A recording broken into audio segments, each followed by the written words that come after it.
Olá, seja bem-vindo ao Panorama. Hoje você vai ver: Caratinga decreta situação de emergência com as chuvas que vêm atingindo toda a região nos últimos dias.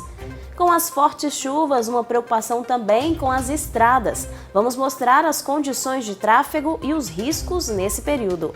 Nova viatura do Corpo de Bombeiros de Caratinga já está em funcionamento. Tudo isso você acompanha a partir de agora. Esta semana, o município de Caratinga decretou situação de emergência devido aos danos causados pela chuva. Os locais mais atingidos são os distritos de Santo Antônio do Manhuaçu e Ilha do Rio Doce. Veja na reportagem. O decreto de situação de emergência foi publicado em edição extraordinária do Diário Oficial do município. De acordo com o documento assinado pelo prefeito Wellington Moreira, ficam estabelecidas ações emergenciais do poder público por 180 dias. A medida veio após uma série de danos causados pelas fortes chuvas no município.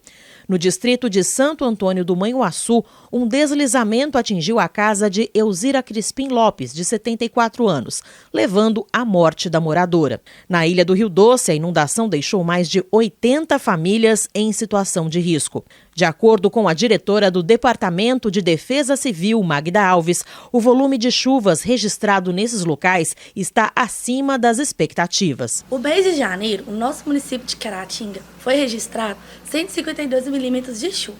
O que aconteceu que foi decretada situação de emergência foi em pontos específicos, que foi em Santo Antônio do Manhuaçu, somente durante o período do final de semana, teve 75 milímetros de chuva em 2 dias. O que choveu na nossa cidade, Caratinga, em 10 dias, choveu em 2 dias em Santo Antônio do Manhuaçu. E isso também aconteceu na Ilha do Rio Doce. A Ilha do Rio Doce também, a jusante comporta uma hidrelétrica e uma PCH. Então, assim, acaba que a afluência dessas empresas, né, acaba afetando um pouco o aumento do nível do rio que passa pela Ilha do Rio Doce. Foi disponibilizado um abrigo em Santo Antônio do Manhuaçu, que fica no salão paroquial da igreja. Só que a maioria dos moradores, eles já tinham casas de parentes, então eles que foram em locais seguros e já foram encaminhados para essas casas de parentes. Esse abrigo, ele está funcionando, ele está aberto, vai ficar, por enquanto a previsão é até domingo. Caso haja necessidade, nós vamos estar continuando com esse abrigo.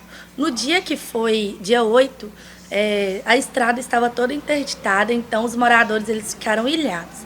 A prefeitura, ela agiu de uma forma, né, para conseguir minimizar os riscos no mesmo dia. O dia 8, todos ficaram ilhados. No dia 8, ao fim da tarde, todos já estavam com as estradas liberadas.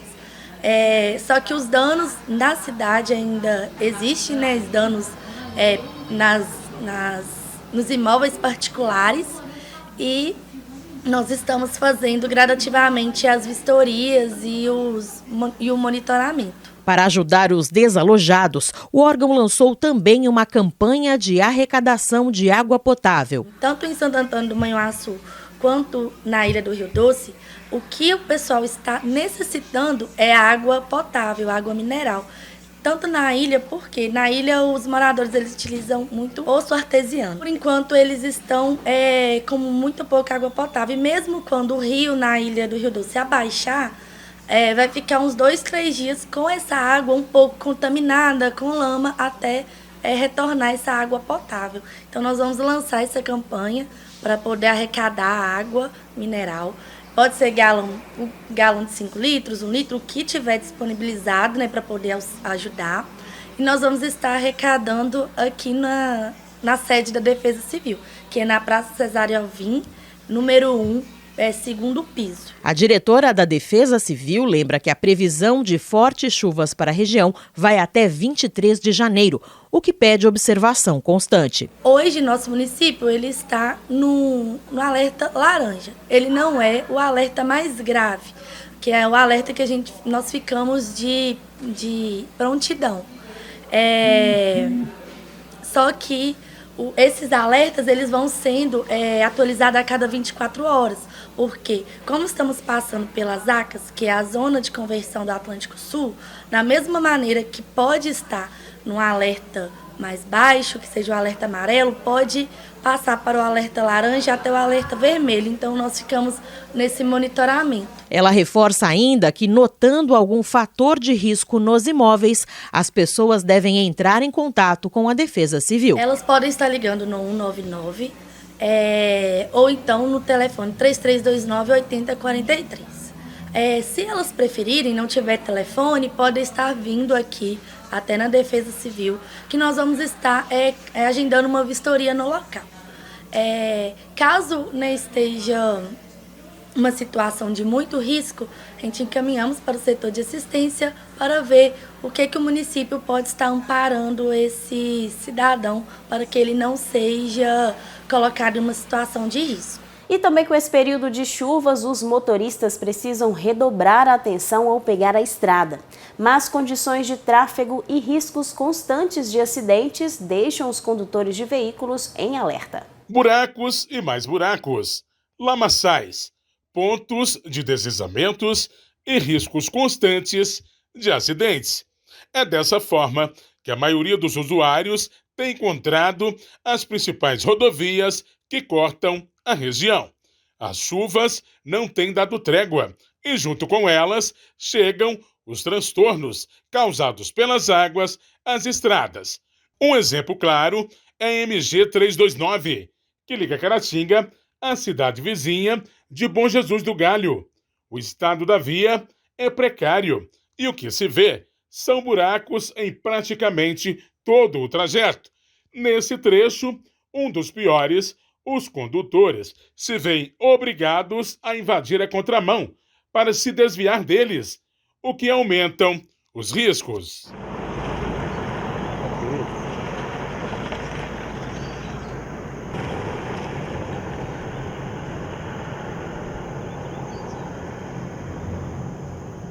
O taxista Jânio Gabriel, morador de Sapucaia, passa todos os dias pelo local. Para Jânio, além dos riscos de se acidentar, a situação também pode causar sérios danos ao automóvel. Eu costumo percorrer de Sapucaia a Caratinga, dependendo do dia, até 3 vezes ao dia. Para nós que moramos no distrito Bom Jesus do Galho, quem utiliza a CBR todos os dias, nós estamos vivendo um caos, porque o carro quebra de muito e acidente constante na BR acontece. No meu carro, por exemplo, eu não sei contar quantas inúmeras vezes que eu já quebrou aqui na rodovia, com tanto buraco. São riscos de acidente que é o mais grave e a manutenção do carro não para, não tem como parar. São buracos, você sai de um, cai no outro buraco. Já na MG 474, estrada que liga ao município de Ipanema, no trecho que corta a reserva do Patrimônio Particular Natural, local conhecido popularmente como Mata do Feliciano Miguel Abdala, foi preciso o uso de uma retroescavadeira para retirar toda a lama da pista e a tornar novamente transitável. As chuvas não pararam, né? Então as pessoas que vão acessar aquele local, cercar-se de cuidados, procurar a orientação nossa, ver se realmente está passando, para ele não ficar toda a sorte e ter que retornar e causar até um prejuízo, né? De ter que retornar, depois não ter que voltar de novo. Você acessou uma rodovia, ou qualquer trecho, diminua essa velocidade a 20 km, se você está a 80, diminua para 60. E a outra principal, que é as questões, que é o item de segurança do veículo, principalmente condições de pneu, né? Se eles estão gastos ali da banda de rodagem, condições de para-brisa, limpador de para-brisa, ver se eles estão em perfeitas condições de uso, e além das condições mecânicas. E começou a chover, chuva muito forte, principalmente nas rodovias onde é cercado de muitas árvores. Parem no local seguro para evitar uma queda de árvore, até cair em cima de um veículo. Na BR-262, em Manhuaçu, a situação também é ruim. Nesse trecho, o motorista de um veículo tentou desviar dos buracos e caiu em uma canaleta à beira da pista. A manutenção das rodovias fica a cargo do DENIT, Departamento Nacional de Infraestrutura de Transportes, no caso das estradas federais, e do DER, Departamento de Edificações e Estradas de Rodagem de Minas Gerais, quando o assunto é rodovia estadual. Os órgãos têm se esforçado para mudar o cenário, mantendo até um plantão permanente durante o período chuvoso, mas suas ações têm sido em vão. E a gente pede às autoridades, para resolver o nosso problema, porque eles vêm e tampam os buracos. A primeira chuva que dá, parece que destampa todos os buracos de novo. E a gente vive isso aí todos os dias. Enquanto uma solução definitiva não vem, restam aos demais órgãos oficiais seguirem orientando os condutores e focando em ações preventivas, como forma de tentar, pelo menos, amenizar a situação. O nosso trabalho nas rodovias, nossos trabalhos preventivos, a gente está com nossas viaturas postadas nas rodovias, com sinalização de cone naqueles pontos críticos, e a gente orientando o cidadão aí para que ele não se envolva com um sinistro de trânsito e venha causar algum dano, até uma vítima fatal. Além das ações preventivas, palestras em escolas, educandários, a gente procura deslocar também em autoescolas, empresas de condutores de ônibus e passar essas orientações, palestras, mostrar o que pode ocasionar, o transtorno que pode causar um sinistro de trânsito após ele acontecer. Os bombeiros militares de Caratinga utilizam uma nova viatura no atendimento de ocorrências. O veículo, repassado recentemente à corporação, é tido como extremamente útil, principalmente por sua versatilidade, e tem auxiliado muito no trabalho desempenhado pela guarnição. Prevenção e combate a incêndios, buscas, salvamentos e socorros públicos. Essas são algumas das atribuições do Corpo de Bombeiros Militar. E para desempenhar um bom trabalho, com agilidade e destreza, é preciso ser bem treinado e, fundamentalmente, estar bem equipado. Ter boa estrutura é fundamental e pode ser a diferença entre a vida e a morte de uma pessoa. Quando o dever nos chama, cada bombeiro militar desperta em sua alma a nobre missão que há mais de um século move o Corpo de Bombeiros Militar de Minas Gerais: salvar vidas. Para tanto, ter veículos adequados e apropriados e com capacidade para o transporte da guarnição e dos equipamentos é fundamental. É o caso do 2º Pelotão do Corpo de Bombeiros Militar de Caratinga. A corporação recebeu essa viatura de Auto Salvamento Florestal, a ASF. A picape 01 em folha já vem sendo utilizada pelos militares e tem sido de grande valia. Esse é um veículo 4x4, ele consegue ir em locais de difícil acesso que às vezes o nosso caminhão tem dificuldade. Então, com isso, a gente consegue atender de forma mais rápida e mais eficiente os diversos tipos de salvamentos que são funções constitucionais do Corpo de Bombeiro. O recebimento do novo veículo foi possível por meio de uma parceria com o Ministério Público de Caratinga.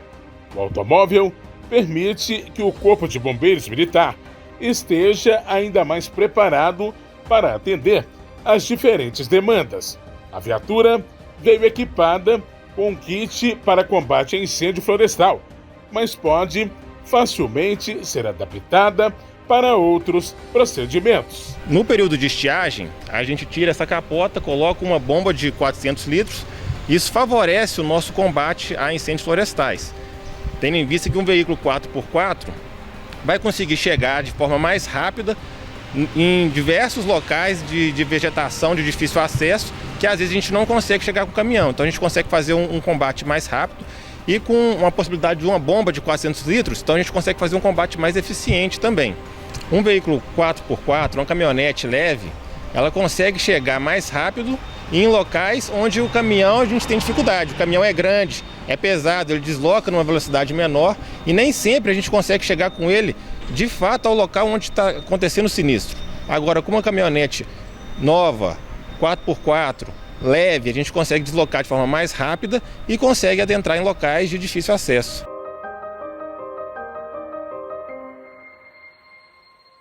Agora é hora do nosso quadro Pense Direito. O advogado Lucas Cota de Ramos fala sobre prisões cautelares.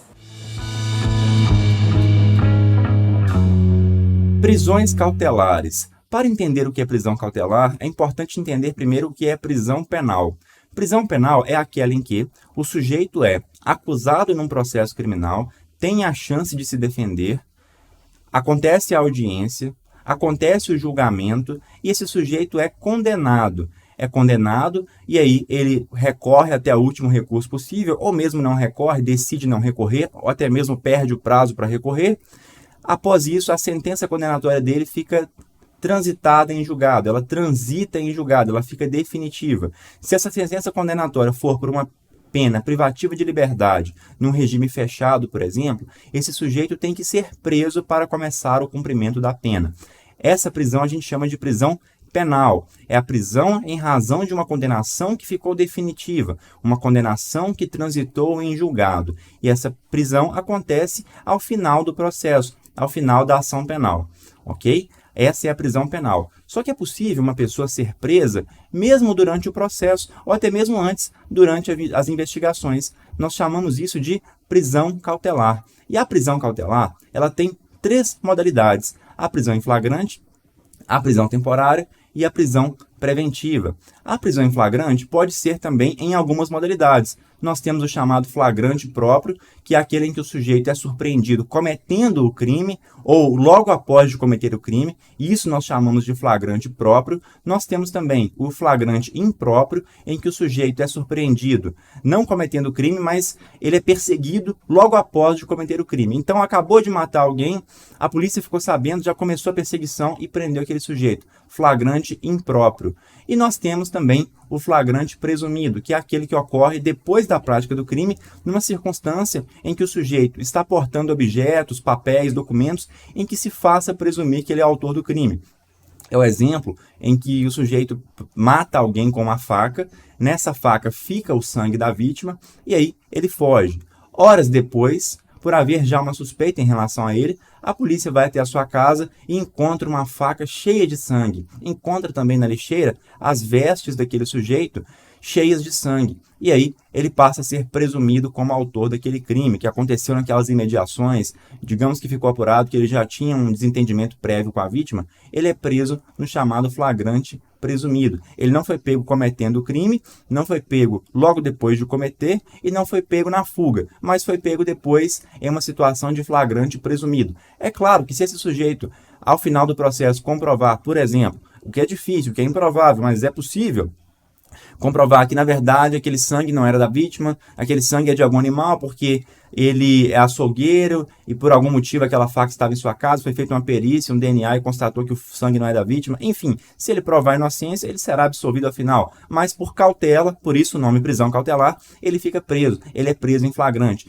Ele é conduzido pela polícia até uma autoridade policial, um delegado de polícia, e aí aquela autoridade policial vai ratificar esse flagrante. E aí depois esse flagrante ratificado vai para o juiz, que vai homologá-lo e poderá tomar as providências seguintes, conceder a liberdade provisória, se for o caso, de entender que o sujeito pode responder solto o processo, ou mesmo converter o flagrante em prisão preventiva, que nós já veremos aqui a prisão preventiva.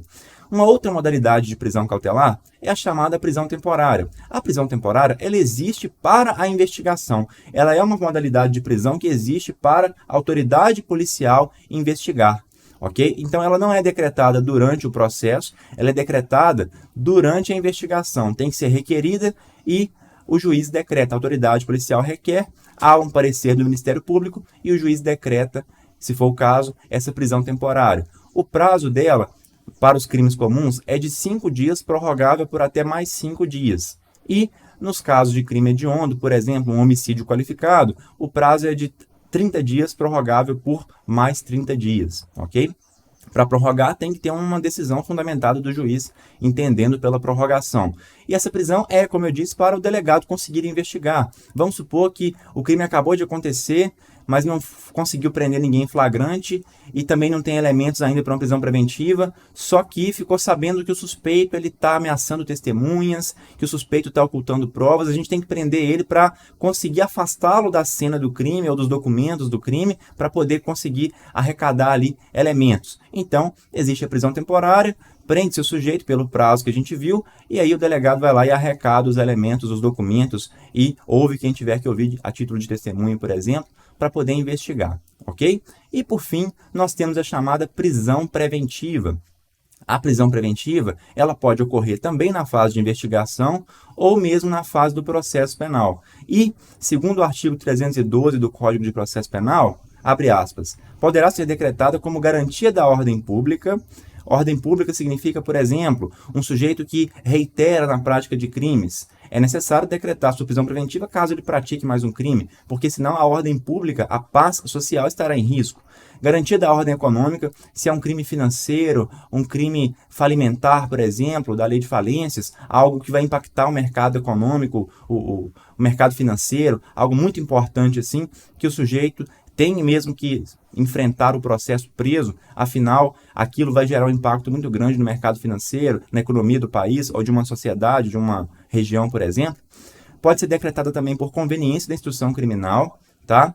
É o caso também que o sujeito, durante o processo, ameaça testemunhas. Agora ele não está ameaçando na investigação, está ameaçando durante o processo, tentando coagir testemunha a mudar o depoimento. Decretamos aí a prisão preventiva, tranquilamente, o juiz pode decretar. Ou para assegurar a aplicação da lei penal, é aquele sujeito que ele desaparece. No meio do processo ele não é achado, ele desaparece, ele muda de estado, muda de país.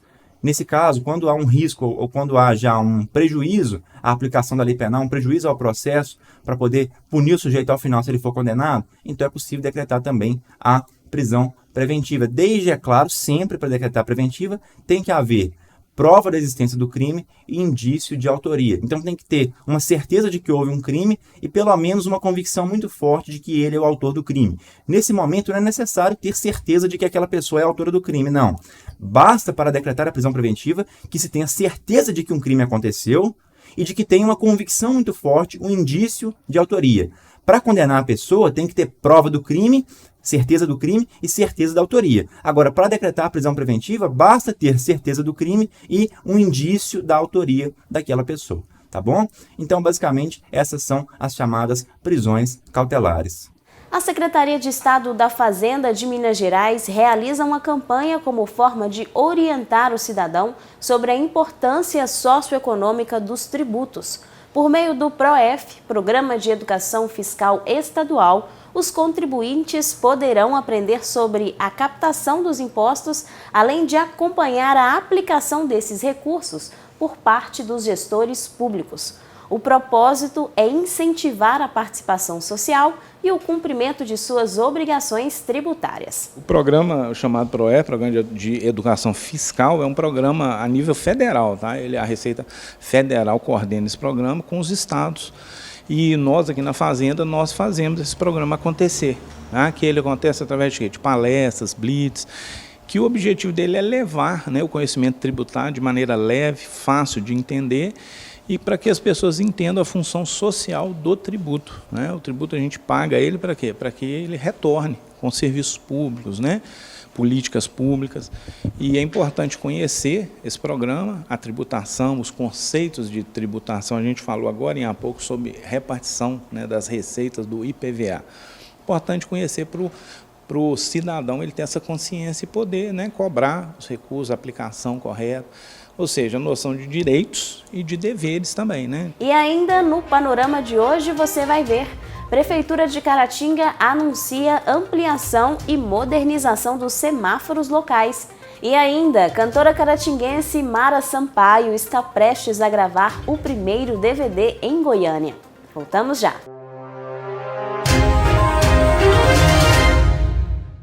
Para agilizar o trânsito urbano, permitindo uma melhor circulação de veículos e uma segurança maior, a Prefeitura de Caratinga anunciou a ampliação e modernização dos semáforos locais. A licitação para a aquisição dos novos equipamentos já foi realizada.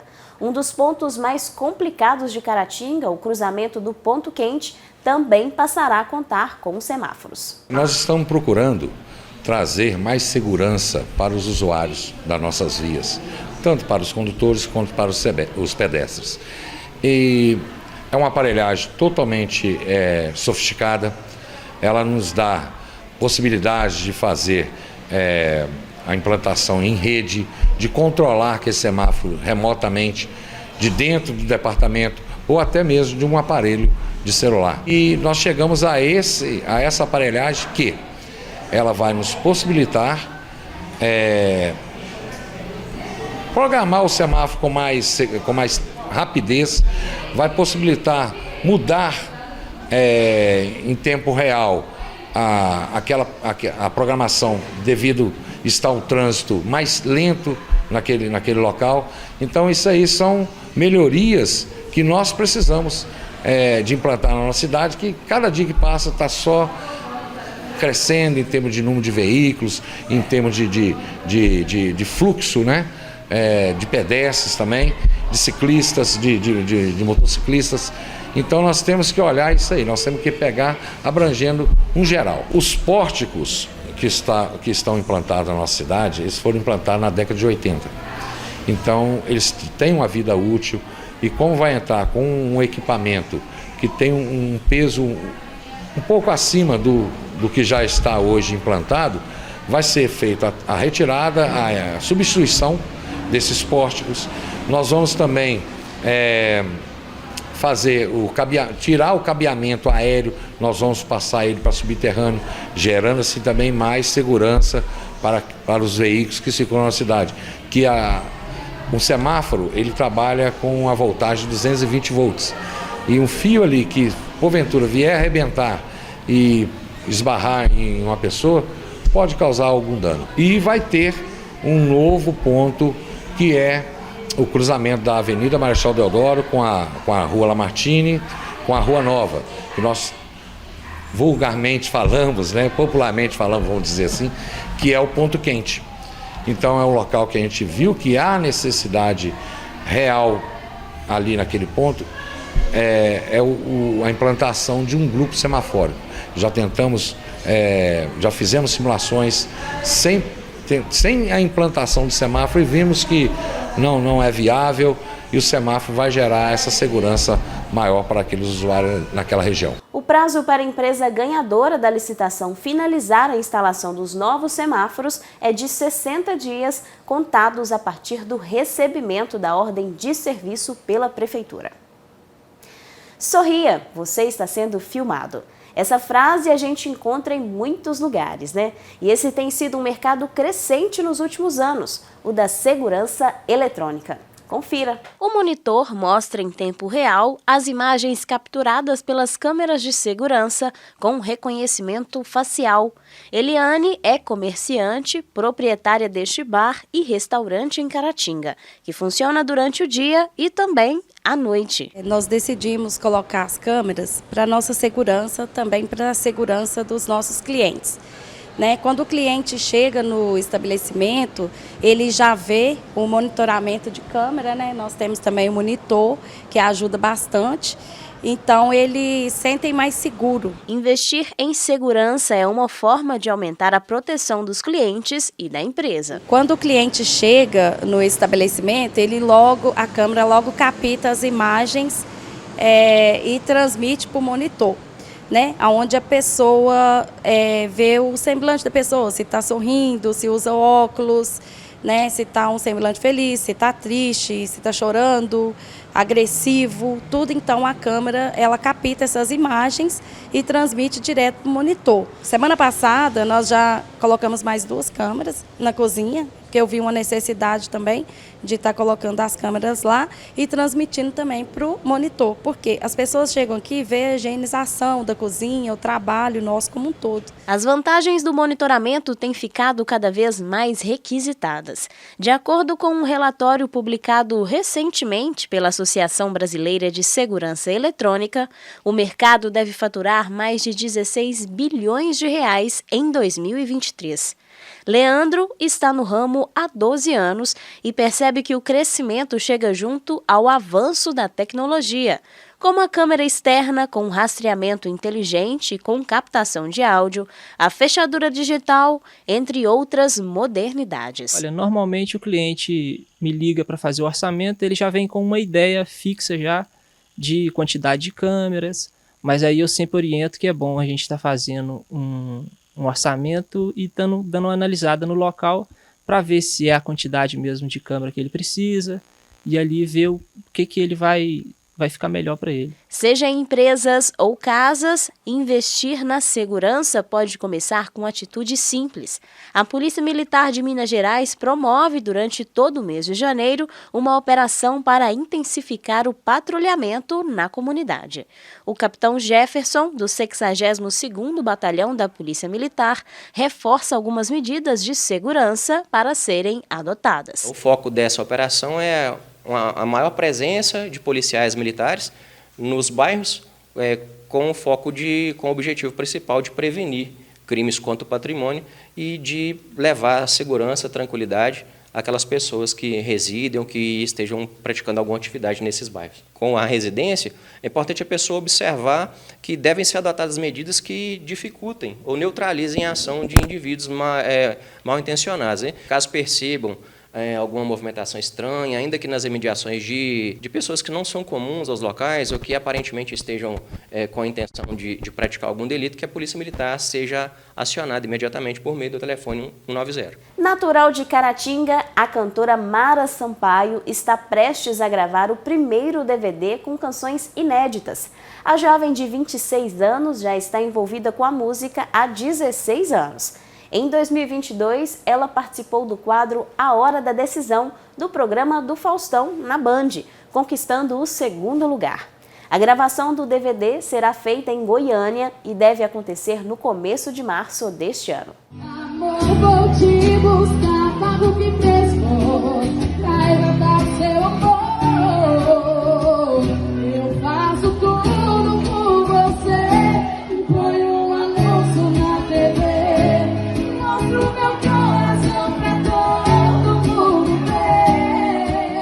Eu lancei Te Deu Troco, né, que foi a primeira. Depois lancei De Igual para Igual. Lancei Peguei no Flagra. Lancei Pega no Laço, junto com Kaique Ferreira, cantor lá de Dom Correia, da minha região.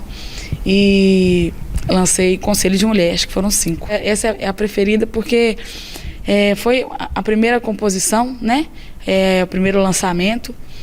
O primeiro projeto nosso, autoral, e deu uma percussão boa também, né? Como foi lançada mais ou menos uns 4 anos atrás, então é especial por isso. Esse DVD vão ser lançadas 6 músicas inéditas, com uma jogada diferente de estilo musical, mas eu tenho certeza que o pessoal vai gostar, só que sempre voltado pro ramo do sertanejo. O DVD veio bem antes do programa do Faustão. Em 2022, no começo do ano, a gente já tinha um projeto para poder lançar em 2023. Mas como veio, né, a participação no programa do Faustão, ficou bem mais fácil para a gente o acesso a outras coisas, devido à abertura de portas que teve em vários setores para a gente, né? Inclusive de incentivo de outras pessoas, de compositores, né, que já tem músicas deles gravadas por artistas de renome nacional aqui no Brasil, e a gente fez parcerias com alguns desses compositores e vamos gravar músicas autorais nossas e músicas autorais deles. Está trabalhando muito para que aconteça da melhor maneira possível, que fique lindo, né, que fique um trabalho bem feito para os nossos fãs curtir, né, e apreciar o nosso novo projeto, nosso novo trabalho, como Mara Sampaio, né, um DVD diferenciado, gravado em Goiânia, né, o sonho da maioria dos cantores que estão começando, ir para Goiânia e gravar um projeto lá. Então, sim, eu estou me sentindo realizada, estou me sentindo feliz demais. É um sonho que a gente sonha a vida inteira, né? Desde quando começa a cantar, nossa, cara, eu vou para Goiânia, eu vou gravar um DVD, e eu pensei que quando eu pisasse em Goiânia seria como turista, sabe? Para conhecer a cidade, para conhecer os estúdios de gravação que tem lá. Não, e eu tô indo como artista gravar o meu primeiro DVD. Então estou muito feliz. Eu não desistirei jamais, viro manchete de jornais.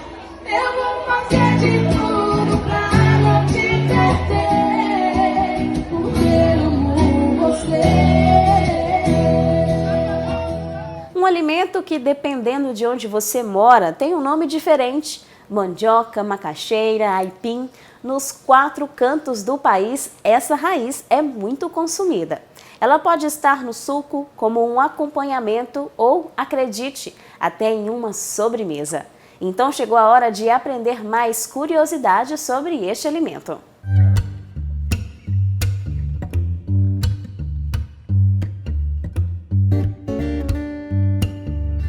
Mandioca, macaxeira, aipim, castelinha, macamba. O mesmo alimento, diversos nomes, mas um só sabor inconfundível.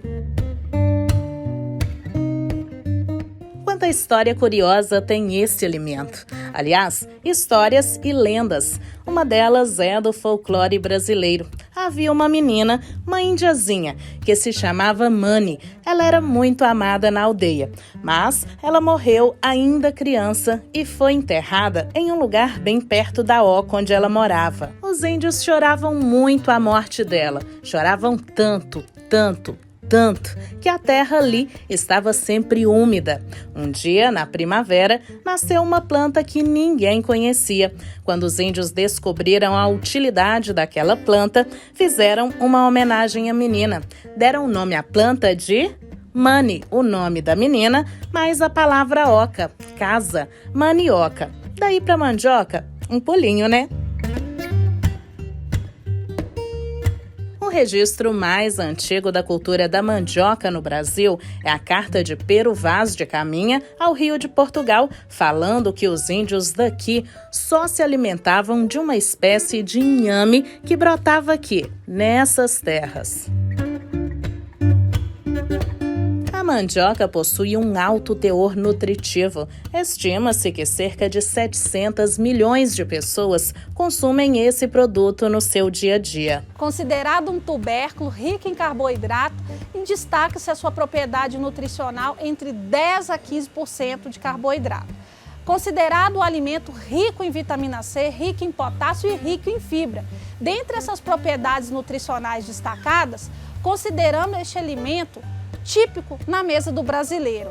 Colocamos aqui também em destaque que este alimento é isento de glúten, então é-se permitido aos pacientes que têm restrição ao glúten, que são considerados pacientes com doença celíaca.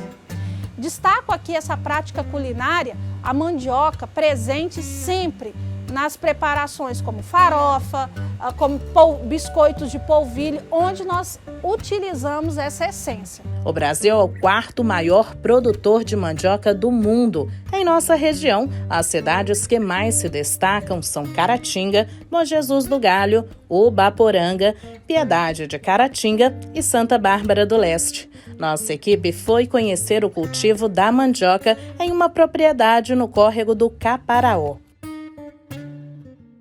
Aproximadamente 85% da produção brasileira vem da agricultura familiar, além da grande capacidade de adaptação aos mais diversos climas e solos. O plantio de mandioca não apresenta muitos segredos. O plantio que você tem que fazer é preparar a terra, passa o trator e ara a terra bem aradinho, vai, pega a rama, um pedacinho assim de uns 10 a 15 centímetros, uns 4 centímetros de profundidade só, pra estar tranquilo. A muda a gente corta no próprio pé de mandioca. Pode ir lá e tirar e largar lá, depois você vai. Não precisa nem estar colhendo. Pode pegar as mudas, planta, não corta tudo não, corta. Se tiver 3 galhos, pode cortar 1 ou 2 e deixa lá pelo menos um galho para sair mais. A mandioca é uma aliada no dia a dia do pequeno produtor devido à facilidade do manejo e do baixo custo de produção, com pouca necessidade de mão de obra ou defensivos. Depende da terra que o pessoal for plantar. Se for uma terra que está preparada, que já foi plantada no tomate, não precisa não. Pode plantar e deixar só plantar. E capinar e aí tranquilo. A dúvida, quando a gente usa aqui, 4,14,8, mas nessa aqui, por exemplo, não foi usado não. Não foi usado, que a terra já está bem preparada, então não precisou. Mas quando usa é 4,14,8. Não existe, não tem praga na mandioca. Não pode plantar tranquilo, tirou, se quiser plantar no mesmo lugar, pode plantar, não é igual tomate, que você não pode repetir perto, nem plantar por perto, plantou uma horta, se você repetir outra ali, não é bom, entendeu? Pode produzir, mas não é bom não, nem por perto. Da mandioca se aproveita tudo. Das ramas são feitas as mudas, as folhas servem como alimento para o gado e a raiz pode ser comercializada in natura, como polvilho, farinha ou fécula, que é usada na tapioca. Com toda essa versatilidade, esse alimento traz muito lucro para o produtor. Dá retorno que gasta pouco, mesmo você vendendo barato, você tem retorno.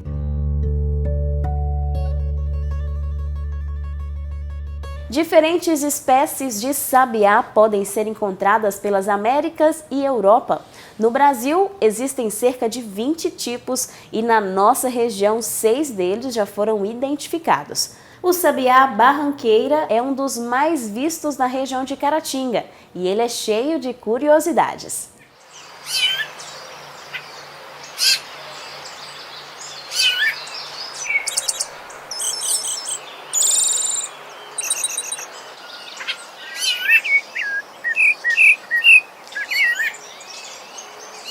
Para quem não conhece, eu apresento. Esse aí é o sabiá. Disparado um dos passarinhos mais famosos do nosso país, lembro do Gonçalves Dias na canção do Exílio. Minha terra tem palmeiras onde canta o sabiá. Ele também já foi homenageado em diversas canções da MPB. E essa popularidade toda vem, claro, do canto do sabiá.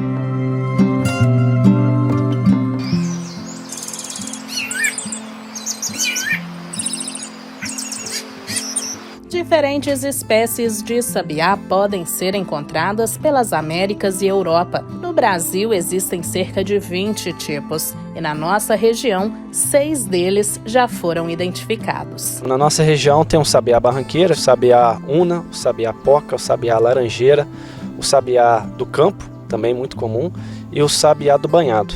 O tipo de sabiá mais visto por aqui é o popularmente conhecido como sabiá barranqueira.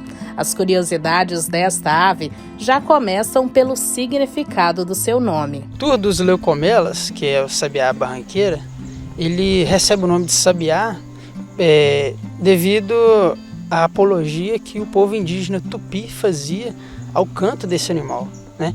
A palavra sabiá vem dessa palavra rampear, né? Que é uma palavra em tupi que significa aquele que reza muito, né?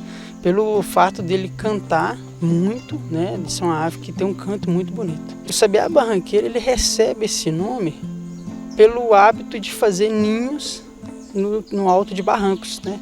O ninho desse animal é feito com folhas e raízes de plantas, né, restos vegetais, que é cimentado com uma camada muito espessa de barro, né? Ele usa o barro para fixar esses restos vegetais para fazer o ninho. Só que a sabiá fêmea ela costuma se confundir durante a fabricação do ninho e pode fazer outros ninhos no mesmo local. Então é comum a gente ver um ninho completo e o outro sendo construído. Além da beleza do seu canto, o sabiá barranqueira tem uma importante função na natureza. O sabiá ele tem essa característica de se alimentar de frutos de várias palmeiras, como o palmito doce, o açaí, e se alimenta de outros frutos também, como a laranja, como o mamão maduro, e ele cospe as sementes, né, até 1 hora depois de se alimentar. E isso é muito bom porque ele dissipa as árvores. O sabiá ele é muito territorialista. Quando ele está em casal, se alimentando em alguma árvore frutífera, e tiver invasão de outro pássaro, pode ser até de outra espécie, ou até mesmo um sabiá, pode ter ali um conflito de tão territorialista que eles são. Ele é bem abundante na nossa região, é um sabiá que frequenta geralmente matas ciliares, muito se encontra também em áreas urbanas, né? Aqui em Caratinga se vê ele bem frequentemente dentro da cidade, E a distribuição geográfica dele é bem abundante também. Salvo melhor juízo, tem registro dele em todos os estados do Brasil, salvo o estado do Acre e Rondônia, eu acho. Ele é bem abundante em todo o território nacional. A espécie é encontrada tanto no campo quanto na cidade. Os pássaros buscam preferencialmente beira de matas, parques e cafezais. Algumas pessoas têm o privilégio de acompanhar de perto um pouco da rotina desse pássaro tão especial. Eu coloquei o celular gravando no local onde que o sabiá estava fazendo seu ninho. Era onde que ficava um ar-condicionado. Foi retirado e ela fez ninho ali, né? E eu consegui fazer essas imagens, muito bacana, e para a gente ver como é que é tão simples e tão complicado ao mesmo tempo a natureza, né? Que eu pude gravar e pude acompanhar desde da choca até o nascimento dos filhotes, alimentação, tudo.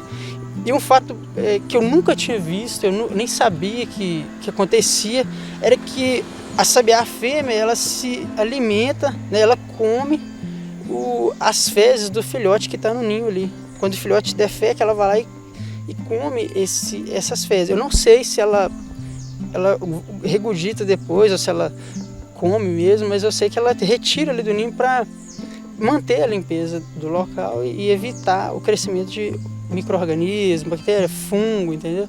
Então é uma curiosidade muito bacana que eu percebi.